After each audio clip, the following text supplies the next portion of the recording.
Tout de suite, c'est l'info éco.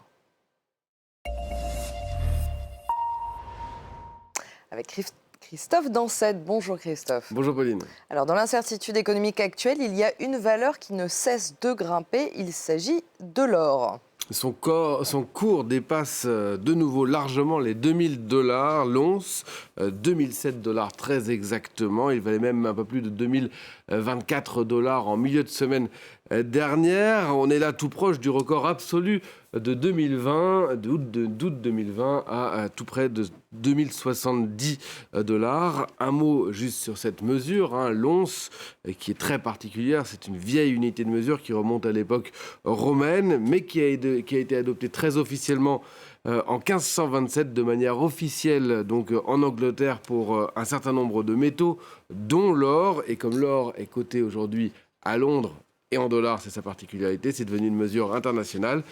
L'once, ça représente environ un peu plus de 31 grammes. Merci de nous l'avoir précisé. En effet, alors pourquoi des cours aussi hauts actuellement ? Parce que de nouveau, l'or joue son rôle de valeur refuge. Depuis 2020, on peut dire franchement, Pauline, qu'on vit crise sur crise. D'abord, le Covid-19, la pandémie, voilà que l'or connaît un premier pic dont je vous parlais à l'instant, celui d'août 2020 à 2070 dollars. Puis la guerre en Ukraine, cette vaste offensive qui commence en février 2022, l'année dernière. Et là, de nouveau, un pic en mars 2022, là encore à 2070 dollars.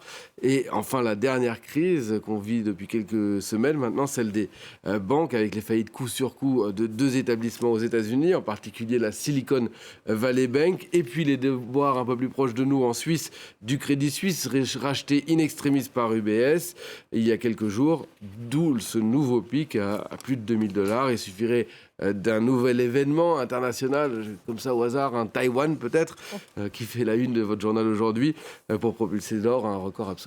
Alors, ça veut dire que les populations achètent de plus en plus d'or ? Oui, car le métal rare fonctionne selon le principe de l'offre et la demande, et ces crises poussent les populations qui, parfois, et là c'est le cas en ce moment, ont peur d'un crash bancaire de plus grande ampleur, mais aussi les banques centrales à se tourner vers cette valeur refuge qu'est l'or. Ainsi, en 2022, ce sont plus de 4000 tonnes d'or qui ont été achetées au niveau international, un record depuis 2011, qui était déjà une année exceptionnelle. Sur ces 4000 tonnes, un bon quart a été acheté par les banques centrales, 1136 tonnes très exactement. Elles n'avaient plus acheté autant, ces banques centrales, depuis 55 ans. Pour vous donner une idée, en 2021, ces banques centrales n'avaient acheté qu'un peu plus de 500 tonnes d'or, c'est-à-dire moitié moins. Alors, quels sont les pays qui achètent le plus d'or ? Eh bien, ce sont avant tout des pays qu'on pourrait qualifier d'émergents. La Turquie en tête, mais aussi l'Égypte, le Qatar ou encore l'Ouzbékistan. Des pays qui cherchent d'abord à sécuriser leurs avoirs lorsqu'ils ont des monnaies instables. C'est le cas de la Turquie. Ça leur permet aussi de se dédollariser un petit peu, c'est-à-dire d'être moins dépendants du dollar et de se détacher surtout de la politique de la Réserve fédérale américaine. Et puis, avec la guerre en Ukraine dont on parlait et les sanctions qui visent la Russie, un certain nombre de pays préfèrent acheter de l'or qui apparaît comme neutre politiquement.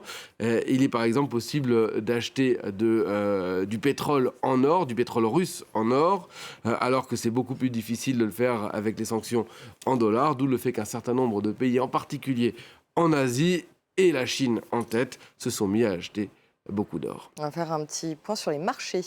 Oui, avec une journée de nouveau très très calme ce matin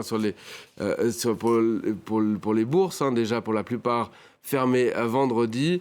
Les traders, on va dire, ont pris un long week-end, plus long que le nôtre. Et aujourd'hui, ce matin, on n'a que Tokyo, Shanghai ou encore Séoul qui sont ouverts et qui évoluent finalement assez peu, à part le Kospi qui est en hausse de 1,15%. Hong Kong est fermé, tout comme tous les marchés européens. En revanche, la bourse de New York rouvrira un peu plus tard aujourd'hui. Elle était fermée vendredi. Les investisseurs aussi auront les yeux rivés sur Washington, où s'ouvrent les réunions de printemps du FMI et de la Banque mondiale. La Banque mondiale qui va changer de dirigeant après le départ de David Malpass.